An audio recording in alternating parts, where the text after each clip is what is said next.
If there were hijackers that had taken over these planes, then there has to be a link between the hijacking and the controlled demolitions. Does anybody agree? Yeah. Okay. So there's only two possibilities.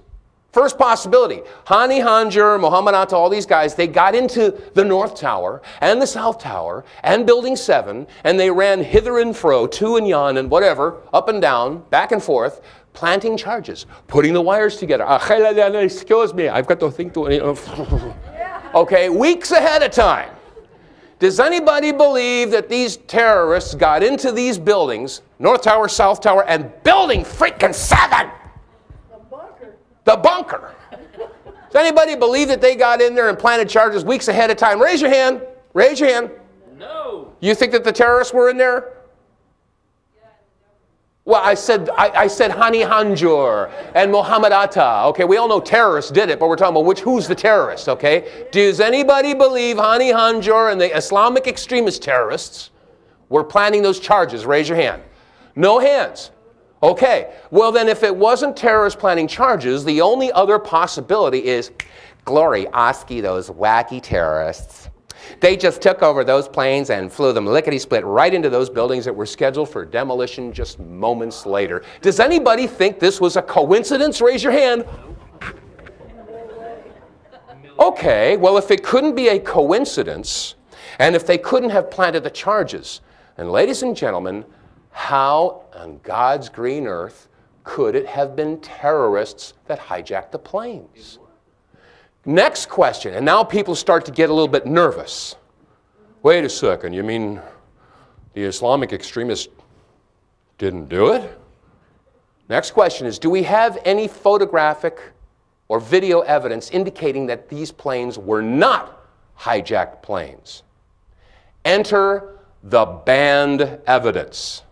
Now, how many folks have heard some of the wackadoodle stuff on the internet about Dave vonKleist? Oh, he shouldn't be allowed to speak because he talks about flashes and pods.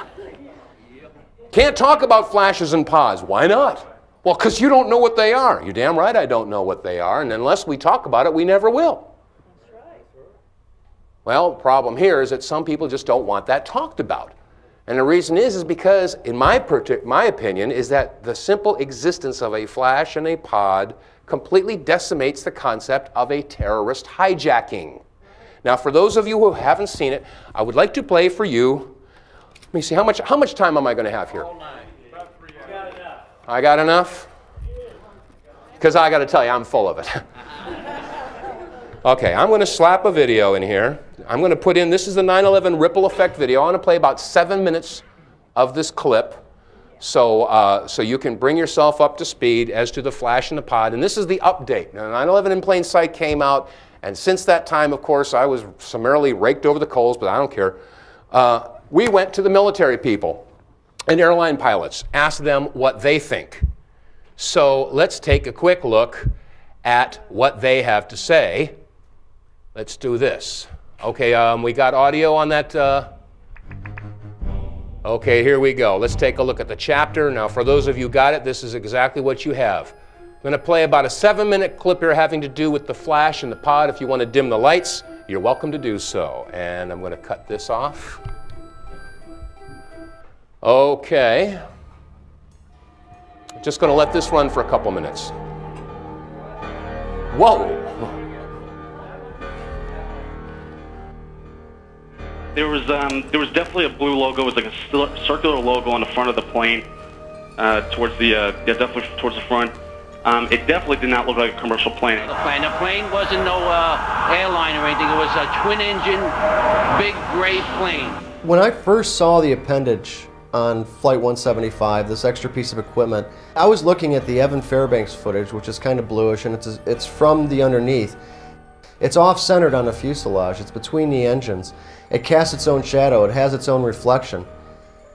And when I saw this, I thought somebody's had to have photoshopped this, and I wanted to get other sources to make sure that it wasn't just a product of Photoshop. It was in all the CNN footage when you took their videos and did freeze frames. It was definitely a three-dimensional piece of equipment. It definitely has nothing to do with Photoshop, and it shouldn't be there. Anybody can see the other piece of equipment right there in the center line on the starboard side of that fuselage. It can't be anything other than an external piece of equipment.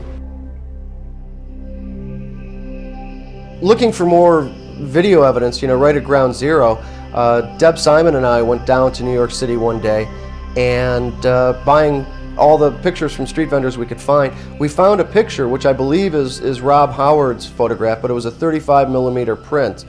And I was tickled because you could clearly see, the appendage on the bottom. This is not normal for an aircraft. This is not normal for what we should be seeing on Flight 175. All the recorded sources, all the different photographic evidence that was produced by CNN and ABC, they all show this pod. It's there. You can see it with your own eyes. And in my professional opinion, that there was a pod attached to the bottom of that aircraft, and therefore it was not United Airlines Flight 175. I've never seen the pictures that had shown the things attached to the bottom of the plane, so I mean, if it's a commercial airliner, I don't understand why they would have anything attached to the bottom of the plane. That doesn't seem to make any sense. One of the things that jumped out at me when I looked at the footage of the video of Flight 175 as it went into the World Trade Center is it appeared to me that there was something on the under fuselage of that aircraft that did not belong there, at least not with a commercial airliner. Now, I'll tell you where I have seen attachments that look like that on military aircraft. So the question you have to answer now is, was that the commercial airliner that hit the World Trade Center, or possibly was it an aircraft that looked very similar but was a military type airplane? After compiling a lot of the photographs and a lot of video regarding Flight 175, and there's some CNN footage that shows the whole side of the plane lighting up. And just as the aircraft is penetrating the World Trade Center, there's this bright anomalous event. It's like an orange flash, off to the right of the fuselage.